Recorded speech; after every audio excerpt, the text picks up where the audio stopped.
छत्तीसगढ़ की सबसे बड़ी डिबेट में आपका स्वागत है। मैं हूं रुपेश साहू। छत्तीसगढ़ की राजनीति में इन दिनों टिफिन बैठक चर्चा का बड़ा विषय बनी हुई है।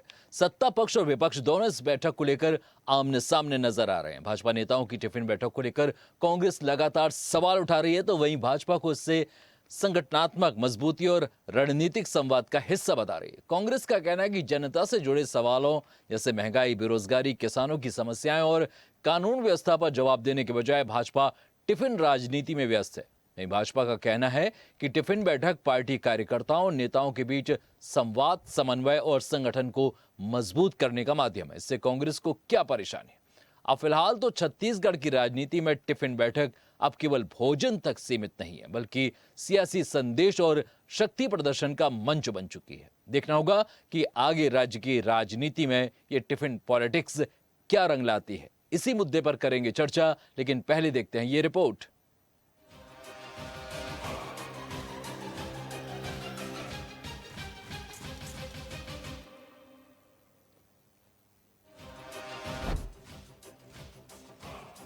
छत्तीसगढ़ में भाजपा की टिफिन बैठक पर राजनीति एक बार फिर परवान चढ़ रही है। दरअसल पीएम मोदी के मन की बात के बाद भाजपा ने छत्तीसगढ़ में संगठनात्मक मजबूती के लिए टिफिन बैठक अभियान का आगाज किया। इसकी शुरुआत खुद मुख्यमंत्री विष्णुदेव साय ने की। मुख्यमंत्री अपने साथ घर से टिफिन लेकर पहुंचे और उसमें भजिया और पाताल की चटनी कार्यकर्ताओं को अपने हाथों से परोसी। फिर सभी के साथ बैठकर भोजन किया। इस टिफिन बैठक में भाजपा नेताओं और कार्यकर्ताओं ने अपने अपने घरों से पारंपरिक छत्तीसगढ़ी व्यंजन लाकर साझा किए। कोई फारा लेकर आया, किसी ने हुस्का बड़ा, तो कोई ठेठरी, डोसेला और खुरमी लेकर पहुंचा। महिला मोर्चा की कार्यकर्ताओं ने भी स्थानीय व्यंजनों से आयोजन को खास बनाया। पूरे कार्यक्रम में आत्मीयता, संवाद और संगठनात्मक एकजुटता का माहौल देखने को मिला। टिफिन बैठक पर भाजपा का कहना है कि ये कोई नई परंपरा नहीं है। इसकी शुरुआत प्रधानमंत्री नरेंद्र मोदी ने दशकों पहले संगठन में आत्मीयता और सहभागिता बढ़ाने के उद्देश्य से की थी। अब इसे छत्तीसगढ़ में बूथ और शक्ति केंद्र स्तर तक ले जाया जा रहा है, ताकि संगठन की जड़ों को और मजबूत किया जा सके। ये शुरुआत हम इसी महीने से किए हैं और इसकी कल आपने देखे भी होंगे, कल मन की बात में बूथों की बैठक सभी पूरे प्रदेश भर में एक चला है, स्टार्ट हुआ है और इसी में प्रमुख कार्यकर्ता टिफिन बैठक भी आयोजित की है। हालांकि कांग्रेस ने भाजपा की इस पहल पर सवाल खड़े किए हैं। प्रदेश कांग्रेस अध्यक्ष दीपक बैज ने कहा कि भाजपा पहले अपनी सरकार के कामकाज का हिसाब जनता को दे। उन्होंने महतारी वंदन योजना, किसानों से धान खरीदी और अन्य जनहित योजनाओं के क्रियान्वयन पर सवाल उठाते हुए कहा कि टिफिन बैठक से जनता के मुद्दे छिपाए नहीं जा सकते। अब देखिए, भारतीय जनता पार्टी इससे पहले भी टिफिन लेके गए थे, क्या फायदा हुआ उसका? पहले जाके अपनी सरकार को कामों को तो पूछ ले जनता के बीच में, या आपको मीडिया को बुला के लाइव कर आम जनता से चर्चा कर ले, तब समझ में आ जाएगा। ये टिफिन लेके गांव में आम जनता से नहीं, ये तो पिकनिक बनाने जा रहे हैं। फिलहाल छत्तीसगढ़ में टिफिन के बहाने सियासत का स्वाद जरूर चढ़ गया है। अब सवाल ये है कि क्या भाजपा की टिफिन बैठक संगठनात्मक मजबूती का प्रभावी माध्यम बनेगी, या फिर विपक्ष के आरोपों के बीच ये केवल राजनीतिक प्रतीकवाद बनकर रह जाएगी। ब्यूरो रिपोर्ट, स्वदेश न्यूज, रायपुर।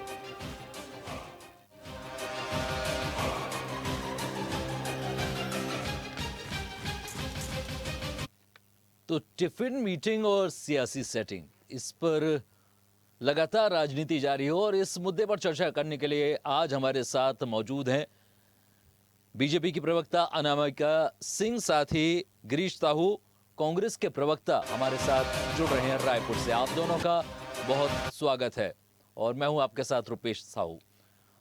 अनामिका सिंह जी, लगातार इस मुद्दे को लेकर बातें कर रही है कांग्रेस। आपको लग रहा है कि जो आरोप लग रहे हैं कि ये मुद्दों से भटकाने की राजनीति है, इस पर क्या कहेंगे आप? नमस्कार आपको और सभी दर्शकों को। मैं ये कहूंगी कि कोई राजनीति का मुद्दा ही नहीं है। ये तो स्वागत योग्य कदम है कि, और ये कोई नई बात नहीं है। पहली चीज तो मैं यही कहना चाहूंगी कि ये कोई नई बात नहीं है कि जहां पे भोजन पे बैठ के संवाद किया जा रहा है। भारतीय जनता पार्टी की परंपरा रही है। हमेशा से संगठन की परंपरा रही है कि किसी ना किसी माध्यम से कार्यकर्ताओं से, जनता से जुड़ने का प्रयास किया गया है। चाहे वो आप चाय पे चर्चा का एक उदाहरण ले लीजिए, या फिर ये जो अभी टिफिन मीटिंग्स स्टार्ट हुई हैं, इससे पहले भी टिफिन मीटिंग्स हो चुकी हैं। तो ये सिर्फ कार्यकर्ताओं के साथ बैठ के एक सार्थक संवाद करने की और एक समरसता को बनाए रखने की मतलब एक पहल है, अनामिका सिंह जी, जहाँ मतलब पे ये एक अच्छे माहौल में आरएसएस की आपने जो तरीका है वो अडॉप्ट कर लिया है। आरएसएस अक्सर इस नहीं, तरह की भोज आयोजित करता है। देखिए, जो भी चीज समाज को जोड़ के रखने का कार्य करे, उसको अपनाने में एक बुराई कहीं कुछ नहीं है। हम तो इसके माध्यम से सिर्फ जुड़ने का प्रयास कर रहे हैं, चाहे वो कार्यकर्ताओं से हो, चाहे जनता से हो।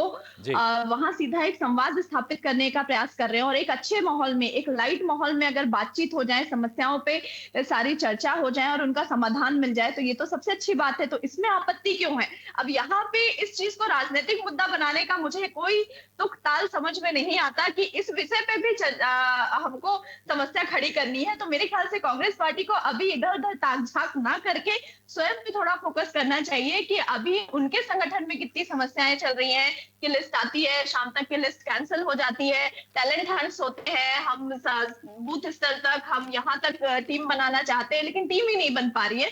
तो अभी कांग्रेस पार्टी के लिए आत्ममंथन का समय है कि गिरीश जी, वो स्वयं पे जी ध्यान जी दें। बिल्कुल बिल्कुल, इधर गिरीश उधर जी से ध्यान ना जवाब ले दें। लेते हैं। गिरीश साहू जी, क्या आपको लग रहा है कि ये एक राजनीतिक मजबूरी है? यदि कोई पार्टी के लोग साथ में बैठकर टिफिन शेयर कर रहे हैं तो इस पर क्या आपत्ति हो सकती है कांग्रेस को? गिरीश जी, चलिए गिरीश जी से हम जुड़ने की कोशिश कर रहे हैं। तो अनामिका सिंह जी, इस बात में तो दम है कि इस पर नहीं होना चाहिए किसी तरह की आपत्ति, लेकिन आखिर इसका पूरा लबोलुआब क्या है? क्या बातें हुई, क्या चाहती है छत्तीसगढ़ देखिए, में अब बीजेपी? छत्तीसगढ़ में बीजेपी सिर्फ विकास चाहती है। छत्तीसगढ़ में बीजेपी जनता से जुड़ के उनकी सामान्य समस्याएं, जो हमारी कोशिश है कि हम हर उस मुद्दे तक, हर उस बात तक पहुंचे जो जनता के हृदय में है, उनके दिल में है। तो बस इसके जरिए हम उनके दिल तक पहुंचने की कोशिश कर रहे हैं। भारतीय जनता पार्टी ने हमेशा सबको जोड़ के चलने का कार्य किया है, चाहे वो किसी भी धर्म, वर्ग और जाति से हो। तो इस समरसता भोज को हम इस तरह से भी ले सकते हैं कि हम इस विचार से सभी समुदाय के, सभी संप्रदाय के लोगों को जोड़ के, सभी वर्ग के लोगों को जोड़ के एक आगे बढ़ने की प्रक्रिया को बढ़ा रहे हैं। अनामिका और सिंह जी, अनामिका जी, आपको लग रहा है कि जिस तरह से बीजेपी चाल चरित्र की बात तो करती है, लेकिन उस जब वो एक्शन में आती है तो वो दिखता नहीं है? सबका साथ सबका विकास कहाँ नजर आता है? क्योंकि कई सारी बिल्कुल कहाँ नजर नहीं कई आ रहा है सारे वर्ग रुपेश जी, आप पर चाहे वो कई महिलाएं। सारे वर्ग इस पर आरोप लगाते रहे हैं कि उनके साथ देखिए, भेदभाव आरोप होता है। लगाना हमेशा सिर्फ बोलने वाली बात है। कहाँ भेदभाव होता है?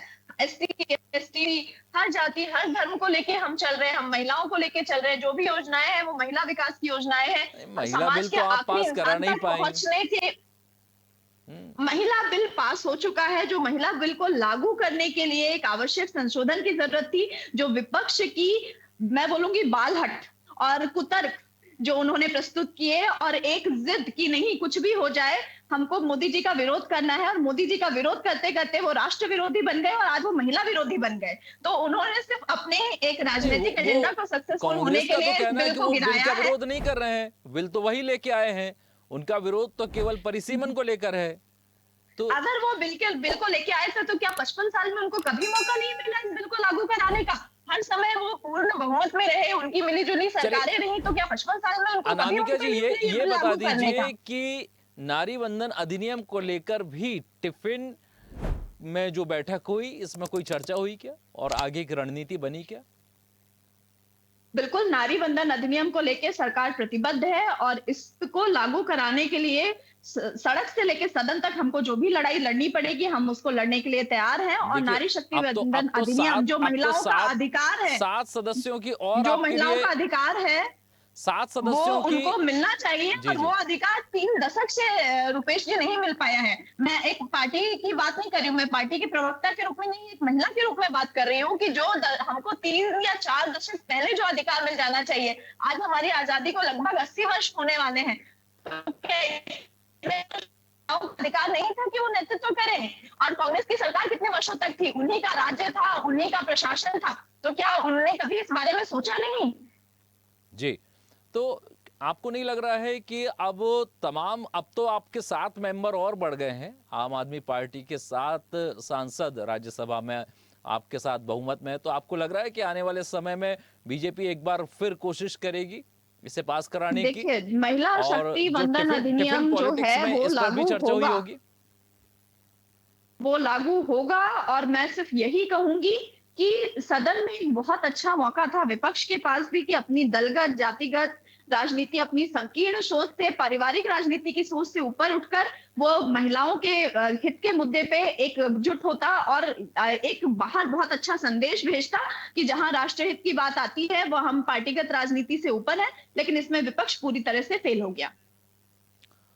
तो आपको लग रहा है कि जिस तरह से अब बैठक आयोजित हो रही है, इस पर जो कांग्रेस के आरोप हैं, अब कांग्रेस के सदस्य हमारे साथ फिलहाल तो नहीं जुड़ पाए हैं, तो उनकी तरफ से मैं ही सवाल कर लेता हूं आपसे। आपको लग रहा है कि ये केवल एक तरह का प्रदर्शन है, एक तरह का बीजेपी लगातार खुद को देखिए, अब सामंजस्य वाली विपक्ष में है पार्टी तो बताती विरोध रहती है करेंगे। और ये फोटो सेशन के नहीं, लिए इस तरह का टिफिन पॉलिटिक्स की गई? नहीं, बिल्कुल कोई फोटो सेशन नहीं है। ये बिल्कुल बूथ स्तर तक चल रहा कार्यक्रम है।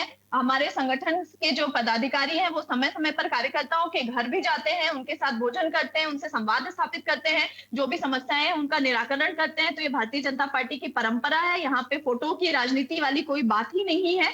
दूसरी चीज, विपक्ष क्योंकि विपक्ष में है उसका काम आरोप लगाना है, तो मुझे लगता है आरोप आप लगाइए, आप अपने विपक्ष की भूमिका का निर्वाह भी कीजिए, लेकिन आप हर अच्छी चीज में निगेटिविटी ढूंढना ही सिर्फ विपक्ष का काम नहीं है। मुझे लगता है कई बार अच्छी चीज को अच्छा बोलना भी हम इनको सीखना चाहिए।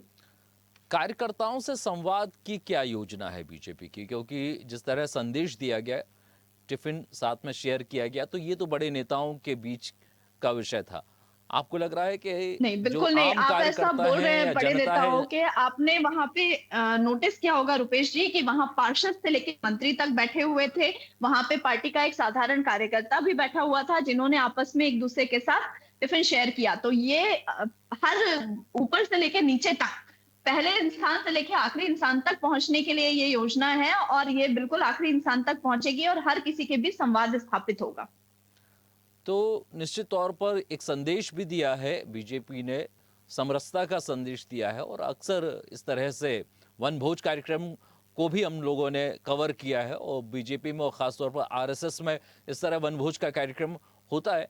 तो क्या निकल कर आया इस बैठक में, इसकी भी जानकारी हमारे दर्शकों को दीजिए। इस बैठक में बहुत सारे विषयों पे सार्थक चर्चा हुई। प्रधानमंत्री मोदी जी के मन की बात के कार्यक्रम के बाद ये भोज आयोजित हुआ, तो उन्होंने जो भी संदेश देना चाहा उन विषयों पे चर्चा हुई। छत्तीसगढ़ में के लिए जो उन्होंने बहुत पॉजिटिव चीज कही, काले हिरण को लेके, पर्यावरण को लेके जो चीजें हुई, तो हर छोटे से लेके बड़े विषयों पे वहां पे जो संभव था उन विषयों पे चर्चा हुई, और ये चर्चाएं आगे चलती रहेंगी। चलिए, गिरीश साहू जी हमारे साथ जुड़ गए हैं। गिरीश जी, बहुत स्वागत है आपका स्वदेश न्यूज पर। गिरीश जी, हम जानना चाहेंगे कि टिफिन पॉलिटिक्स को लेकर कांग्रेस के क्या आरोप है? जी जी जी सभी साथियों को नमस्कार। जी हेलो। जी जी जी, आप अपनी बात रखिए गिरीश जी। मैं कंटिन्यू करूं मैं? बिल्कुल, जरूर। जी जी जी जी जी सभी साथियों को नमस्कार अगेन। हम क्षमा चाहेंगे, लेट से जुड़ रहे हैं इसलिए। देखिए, भाजपा की जो टिफिन पॉलिटिक्स है, ये मूलतः जो है, जो अपनी लगभग 2 साल का जो कार्यकाल है, उनमें अपनी असफलताओं को छुपाने के लिए नाकाम कोशिश है ये। ठीक है, क्योंकि कार्यकर्ता, इनके बूथ प्रबंधन से लेकर के इनके जो मंडल के जो इनके पदाधिकारी हैं, वो आज बहुत ही परेशान है। कारण ये है कि पंच से लेकर के सरपंच और जिला पंचायत और जनपद सदस्य जो है, ऑलरेडी कुछ महीने पहले जो है जनपद स्तर पे हड़ताल कर चुके हैं, क्योंकि ग्राम पंचायतों में आर्थिक इतनी अव्यवस्था है, अर्थ की इतनी कमी है कि लोगों की अपेक्षाओं पे खरा नहीं उतर पा रहा है। मतलब आर्थिक प्रबंधन बीजेपी सरकार में चरमराई हुई है। ग्राम पंचायतों में कोई कार्य नहीं है। ग्राम पंचायत के सरपंच से लेकर के जनपद और जिला के जितने भी पदाधिकारी वो परेशान हैं। बातें तो बड़ी बड़ी की थी बीजेपी जो है, है नहीं, सत्ता में आने से पहले और सत्ता में आने के बाद भी बड़ी बड़ी बातें कर रहे हैं। लेकिन ये टिफिन पॉलिटिक्स जो है सिर्फ और सिर्फ अपनी कुप्रबंधन को और अपनी असफलताओं को छुपाने की नाकाम कोशिश है। कार्यकर्ता इनके नाराज हैं। अनामिका सिंह जी, क्या कहेंगे आप? आपके कार्यकर्ता आप लोगों से बहुत नाराज हैं। देखिए, इसमें मैं गिरीश जी को यही कहूंगी कि गिरीश जी, ये बिल्कुल जो आप भ्रम फैलाने की बात कर रहे हैं वो बिल्कुल ना करें, क्योंकि भारतीय जनता पार्टी का कार्यकर्ता अपनी सरकार के लिए, अपनी पार्टी के लिए प्रतिबद्ध है। और भारतीय जनता पार्टी का कार्यकर्ता जो है वो अपने हित से पहले पार्टी के हित को सर्वोपरि रखता है और वो निस्वार्थ भाव से पार्टी के लिए मेहनत करता है। और मैं सिर्फ यही कहना चाहूंगी, जैसा कि मैंने आपको रुपेश जी पहले भी कहा, कि कांग्रेस आरोप सिर्फ लगा रही है और वो आरोप लगा के अपनी उन कमियों को छुपाना चाह रही है कि वो अपनी नियुक्तियां करने में असफल रही, टैलेंट हंट करने की जरूरत पड़ गई, लिस्टें आती हैं शाम तक के खारिज हो जाती हैं, फिर उस पे विवाद होता है। तो मुझे लगता है कि अपनी कमियों को छुपाने के लिए जो एक पॉजिटिव कार्य हुआ है उस पे भी निंदा और एक क्वेश्चन मार्क जो इन्होंने किया है, जिसका कोई भी अर्थ नहीं उठता है, ये बिल्कुल निरर्थक बात है। और कार्यकर्ताओं तक पहुंचना, कार्यकर्ताओं के बीच संवाद स्थापित करना और मुख्यमंत्री जी का स्वयं कार्यकर्ताओं से जुड़ना, ये एक बहुत पॉजिटिव मैसेज है और जो उसको हर कार्यकर्ता अप्रिशिएट भी कर रहा है। गिरीश जी, आपके पार्टी में तो इस तरह के आयोजन देखने नहीं मिलते हैं। हाँ, ये जरूर हो जाता है कि कई बार इस तरह के आयोजनों में धक्का मुक्की जरूर हो जाती है। तो आपको नहीं लगता है कि इस तरह का विरोध नहीं किया जाना चाहिए? नहीं नहीं नहीं, हम विरोध नहीं कर रहे हैं। जो सच्चाई है, जो बीजेपी में दिख रही है, उसे बता रहे हैं। आदरणीय अनामिका जी कह रही थी कि कार्यकर्ता मजबूत है। अगर बीजेपी के कार्यकर्ता इतने मजबूत होते तो बाहर से लोगों को बीजेपी में प्रवेश कैसे कराया जा रहा है? कितने लोग अप्रत्याशित रूप से बीजेपी में, चाहे डरा के हो, धमका के हो, ईडी हो, आईडी हो, जितनी जांच एजेंसियां हैं, तो बीजेपी के कार्यकर्ता अगर मजबूत होते तो पैराशूट लैंडिंग करते हैं डायरेक्ट और उनको सीधे टिकट मिल जाती है। हाँ, मैं तो और बहुत कुछ कहने वाला हूँ, है नहीं? रुपेश जी, मैं ये बोलना चाहूंगी कि जब असंतोष स्वयं की पार्टी में है, फिर अनामिका जी फिर आएंगे बीजेपी को। जी क्या? जी नहीं, आप बोलिए गिरीश जी। मैं अनामिका जी बोल रही थी ना कि कार्यकर्ता बीजेपी के मजबूत है। एकदम सिंपल सी थ्योरी है सर। अगर बीजेपी के कार्यकर्ता मजबूत नहीं है, बीजेपी जो है अपने कार्यकर्ताओं को संतुष्ट नहीं कर पा रही है, तभी तो बीजेपी जो है बाहर दूसरे पार्टियों के कार्यकर्ता और पदाधिकारियों को बीजेपी जो है मिलाने की होड़ मचा रही है। अनामिका सिंह जी, जवाब ले लेते हैं। अनामिका सिंह जी, इस बात में तो दम है, क्योंकि पूरे भारत में जहां चाहे उत्तर प्रदेश हो या मध्य प्रदेश हो या छत्तीसगढ़ हो, किसी भी राज्य में जो दूसरी पार्टी से आए हुए कार्यकर्ता होते हैं, मेंबर होते हैं, उनको तत्काल टिकट मिल जाती है। आप पैराशूट लैंडिंग करा देते हैं बिल्कुल एन मौके पर चुनाव के दौरान। तो गिरीश साहू जी की बात में दम है। क्या जवाब है आपके पास?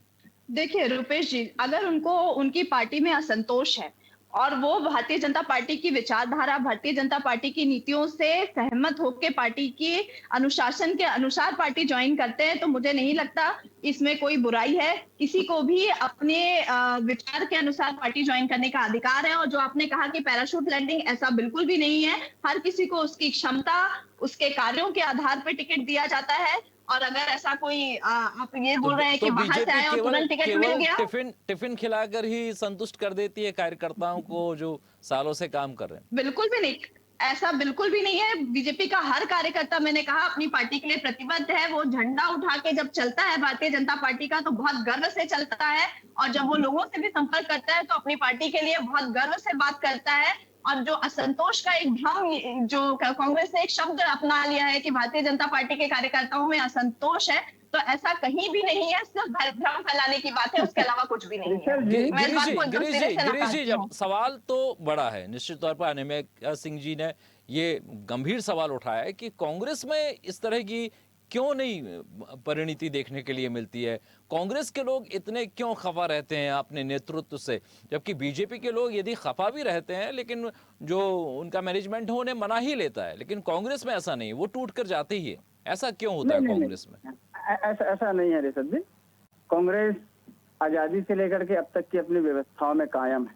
देश को कैसे मजबूत करना है, देश के लिए कैसे आगे बढ़ना है, ये कांग्रेस अच्छी तरीके से जानती है। और कांग्रेस के कार्यकर्ता काफी विनम्र है। रही बात अनामिका जी बोल रही थी ना कि विचारधारा की बात है, बीजेपी में तो विचारधारा ही नहीं है सर।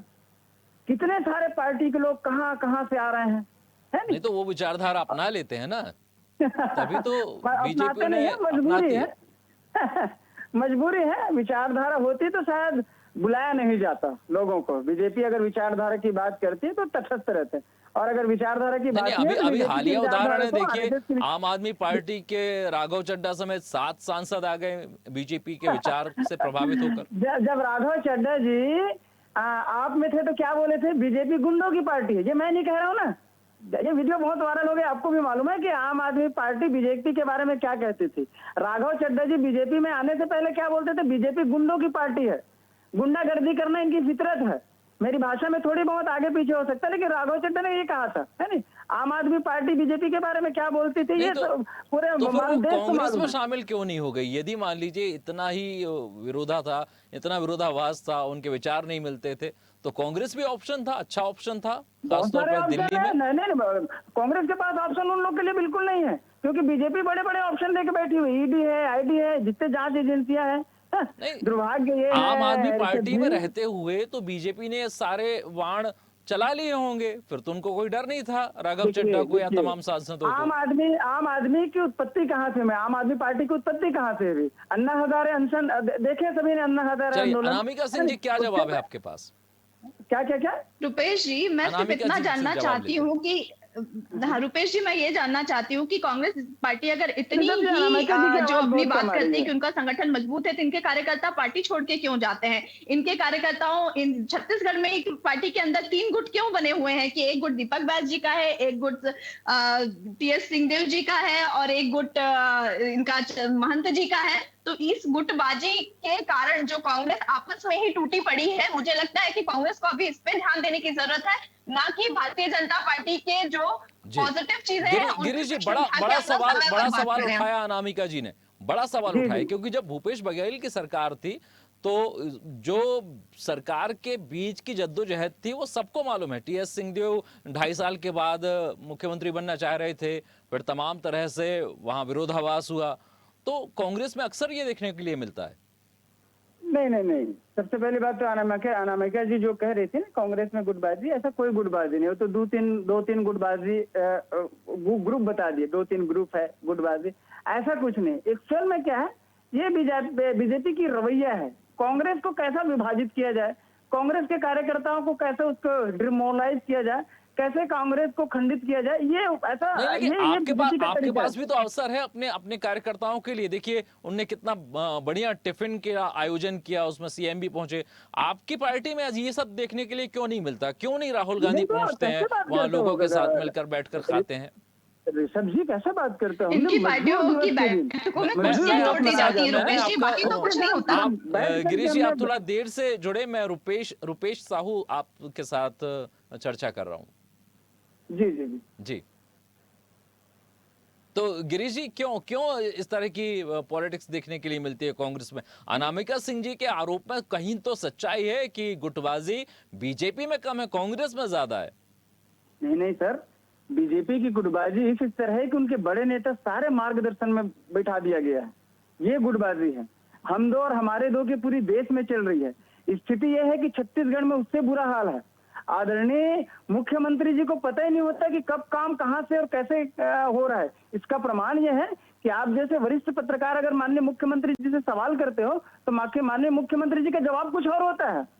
मतलब माननीय मुख्यमंत्री जी को भी पता नहीं रहता कि बहुत सारे काम किधर से कहां से चल रहे हैं। अनामिका सिंह जी, यहाँ बड़ा छत्तीसगढ़ बड़ा के बड़ा दरमियान- बड़ा आरोप लगा दिया है, बताइए, जवाब दीजिए। आरोप लगाना रुपेश जी बहुत आसान है। जो माननीय मुख्यमंत्री जी ने कार्य किए हैं पिछले 2.5 साल में, वो किसी को बताने के लिए जरूरत नहीं है। महातारी बंधन योजना हो या छत्तीसगढ़ में नक्सल उन्मूलन की बात की जाए, हर चीज में प्रधानमंत्री जी ने अपने वादों पे वो खरे उतरे हैं और उन्होंने हमेशा अपने राज्य को सर्वोपरि रख के यहाँ की समस्याओं को केंद्र तक पहुंचा के वहां से बजट लाने से लेके समाधान लाने तक के हर प्रयासों में मुख्यमंत्री जी ने अपना बेस्ट दिया है। और मैं एक चीज और कहना चाहूंगी रुपेश जी कि भारतीय जनता पार्टी में संगठन सर्वोपरि होता है, भारतीय जनता पार्टी में व्यक्ति सर्वोपरि नहीं होता है। तो हमेशा इसीलिए भारतीय चलिए, जनता पार्टी का कांग्रेस से कार्यकर्ता सवाल ले मजबूत लेते है, हैं। क्योंकि वो जी, जी। अपने गिरीश संगठन जी, की मजबूती के आरोप साथ चलता है। आरोप बहुत सारे हो गए, लेकिन संगठन की मजबूती के लिए कांग्रेस के पास क्या योजना है? कांग्रेस के अपने संगठन की मजबूती के लिए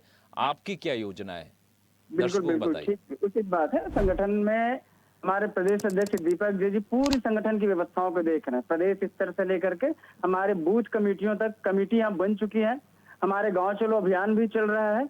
आदरणीय प्रदेश अध्यक्ष जी इसकी मॉनिटरिंग कर रहे हैं। आदरणीय भूपेश बघेल जी, बाबा साहब जी, धनेन्द्र साहू जी, आदरणीय नेता प्रतिपक्ष हमारे चरण लेकिन दास जनता इन के सारे मुद्दों पर बड़े नेताओं कांग्रेस को क्यों पूरी जिम्मेदारी दे दी गई जनता है। के मुद्दे क्यों नहीं उठा पाती है कांग्रेस? क्या क्या क्या जनता के मुद्दे पर क्यों पीछे रह जाती है कांग्रेस? क्योंकि यदि जनता का समर्थन यदि चाहिए तो आपको वो मुद्दे उठाने पड़ेंगे बीजेपी के बिल्कुल कार्यकाल बिल्कुल में। बिल्कुल बिल्कुल ऋषभ जी आप बिल्कुल सही बोल रहे हैं। हमने इन सरकार जब से बीजेपी की सरकार आई है तब से सारे जनहित के मुद्दे उठाए हैं। सदन से लेकर के सड़क तक लड़ाई लड़ी है हमने। विशेष बात यह है कि सदन में जो है सरकार जो है हमें वॉकआउट करने के लिए मजबूर कर रहा है, क्योंकि जनता के सवालों का जवाब नहीं दे पा रही, सदन में नहीं दे पा रही है सरकार जो है, ना ही सड़क पे दे पा रही है। मैं निश्चित रूप से विश्वास के साथ कह सकता हूं कि कांग्रेस जो है विगत 2 वर्षों से लगभग जो बीजेपी की सरकार है उनकी सारी असफलताओं को हम जनता तक पहुंचाने में सफल हुए हैं। आगे की हमारी और रणनीति बन रही है। संगठनात्मक हमारे ढांचा और बेहतर कैसे हो, इसके लिए अनामिका जी 30 सेकंड में जवाब चाहेंगे। पूरे सारे बस नेताजी समय हो गया। लगे हुए अनामिका हैं। जी 30 सेकंड में आपका रिप्लाई चाहेंगे। देखिए, मैं सिर्फ इतना कहूंगी कि कांग्रेस ने आज तक सिर्फ तोड़ने की राजनीति की है, तो जहां भी कुछ जुड़ता हुआ दिखता है वो उससे बर्दाश्त नहीं होता है। और ये एक टिफिन बैठक पे का विरोध उसका एग्जाम्पल है कि ये एक सामाजिक समरसता का विषय है जिसको स्वागत होना चाहिए, लेकिन जहां पे दिमाग में सिर्फ फूट डालने की बात हो, जहां उत्तर दक्षिण में भेद हो, जहां महिला पुरुष में भेद हो, जहां SC ST OBC का भेद हमेशा जताया गया हो, तो उनको ये सारी चीजें समझ में नहीं आएंगी। और जो उन्होंने कहा कि संगठन मजबूती पे ध्यान दे रहे हैं, तो मुझे लगता है उनको बिल्कुल ध्यान देने की जरूरत है। चलिए गिरीश जी आखिरी 30 सेकंड। गिरीश जी आखिरी 30 सेकंड 30 सेकंड में बात पूरी करिए। जी जी अनामिका जी को बहुत बहुत बधाई उसके टिफिन पॉलिटिक्स के लिए। लेकिन कांग्रेस जो है जनता की आवाज को, उसके मुद्दे को उठा रही है। बीजेपी जो है डरी हुई है, उसके पास पूरी आर्थिक विषमता है। जनता के बीच बचाने के लिए कुछ भी नहीं बचा है। यहाँ तक नारी वंदन के नाम से जो ड्रामा कर रही है बीजेपी, वो जनता तक हमारी देश की महिलाएं, हमारे गांव की महिलाएं समझ चुकी है। आज अगर पंचायती राज अधिनियम पंचायतों में और नगरीय निकायों में अगर महिलाओं का सम्मान हुआ है तो कांग्रेस की देन है, कांग्रेस की सरकार की देन है। चलिए अनामिका सिंह जी, गिरीश साहू जी, आप दोनों इस चर्चा में जुड़े, आप दोनों को बहुत बहुत धन्यवाद जी। तो छत्तीसगढ़ में भाजपा की टिफिन पॉलिटिक्स पर अब कांग्रेस हमलावर है। कांग्रेस का सीधा आरोप है कि ये केवल एक तरह का दिखावा है, लेकिन वहीं बीजेपी का मानना है कि कार्यकर्ता और उसके नेता लगातार इस तरह से जुड़ेंगे और जनता के मुद्दे वो लेकर आएंगे। बहरहाल हमारी खास पेशकश में अभी के लिए इतना ही। आप देखते रहिए स्वदेश न्यूज, सबसे पहले देश। और ऐसी ही ताजा खबरों के लिए लाइक, फॉलो और यूट्यूब पर सब्सक्राइब कर बेल आइकन जरूर दबाइए और हर अपडेट के लिए विजिट कीजिए स्वदेशलाइव.com।